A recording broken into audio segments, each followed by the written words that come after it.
Мен бүгін уйдун тилин алып келип туруп, кайнак суунун үстүнө куюп, туздан салып койдум эле. Анан видео кылбай эле коеюнчу, баары ажырабайт го деп ойлогом. А мындай кылып көрсөм эле ажырап кетти. Карагылачы. Өтө оңой эле ажырап кетти мындай кылып эле. Буну кайнатпай эле жөн эле тилди.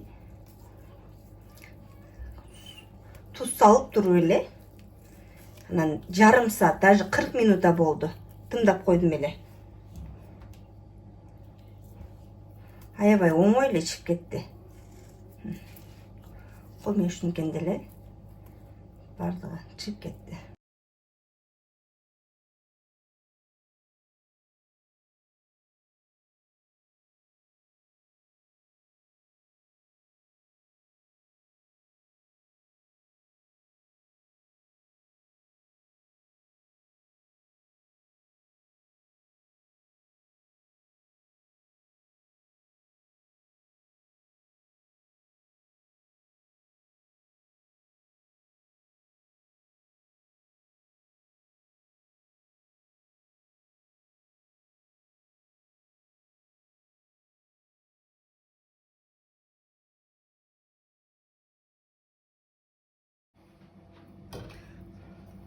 Бул мынакей уйдун тили.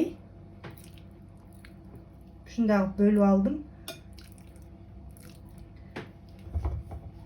Üstüne помидор болгарскийди кошуп салабыз.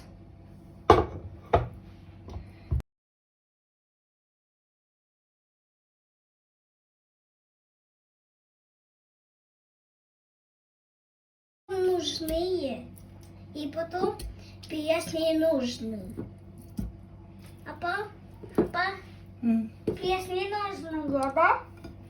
Только помидор.